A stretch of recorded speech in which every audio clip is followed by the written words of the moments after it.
Former President Barack Obama and Michelle Obama will speak Tuesday on the second day of the Democratic National Convention, as the party draws on two of its biggest stars to help shift attention toward Vice President Kamala Harris' campaign against Republican Donald Trump. Also speaking Tuesday are Second Gentleman Doug Emhoff and Sens Chuck Schumer, the Senate Democratic leader, and Bernie Sanders, the Vermont independent beloved by progressives. And in an appearance perhaps intended to needle Trump, his former press secretary Stephanie Grisham, now a harsh critic of her former boss, also took the stage. "I never thought I'd be speaking at a Democratic convention," Grisham said in a statement ahead of her appearance.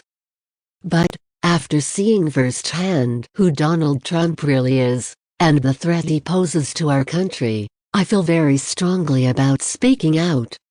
The Obamas topped Tuesday's program, but the diverse lineup underscored the breadth of the political coalition that Harris' campaign is working to stitch together in her bid to defeat Trump this fall.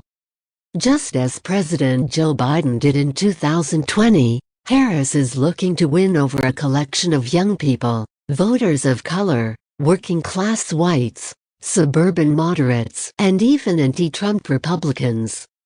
And while the theme of the night was a bold vision for America's future, the disparate factions of Harris' evolving coalition demonstrated, above all, that they are connected by a deep desire to prevent a second Trump presidency.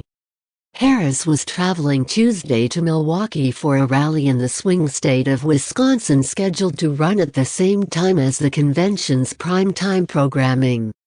It is unusual to have overlapping events during a convention, raising the prospect that she may address the convention from the rally via video. Thousands of people were already in their seats hours beforehand at Fiserv Forum in Milwaukee, the venue where Trump accepted the Republican nomination just 1 month ago. Trump, meanwhile, is visiting battleground states during the convention.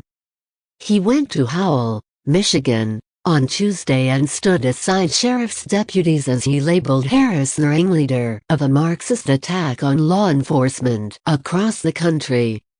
Obama, the nation's first black president, returns to the convention stage 20 years after making his first appearance at a national convention, an appearance in Boston at 2004 that propelled him into the national spotlight ahead of his successful 2008 presidential run.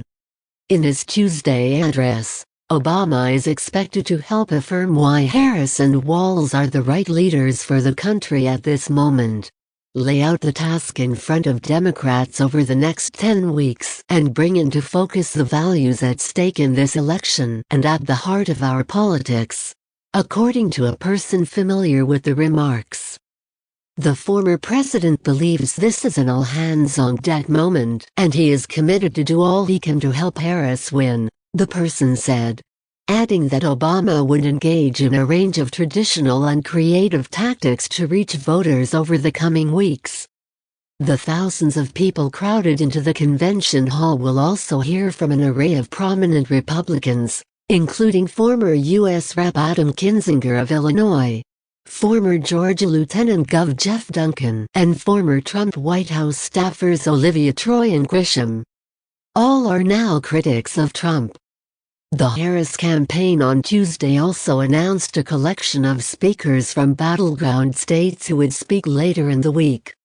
They include Sen. Catherine Cortez Masto of Nevada, Gov. Gretchen Whitmer, Sen. Gary Peters and Rep. Elisa Slotkin of Michigan, Sen. Bob Casey of Pennsylvania and Sen. Tammy Baldwin of Wisconsin.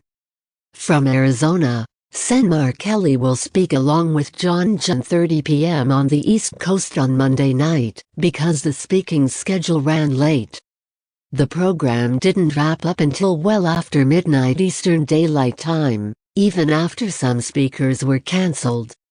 James Taylor, the acclaimed singer-songwriter, was bumped from the schedule.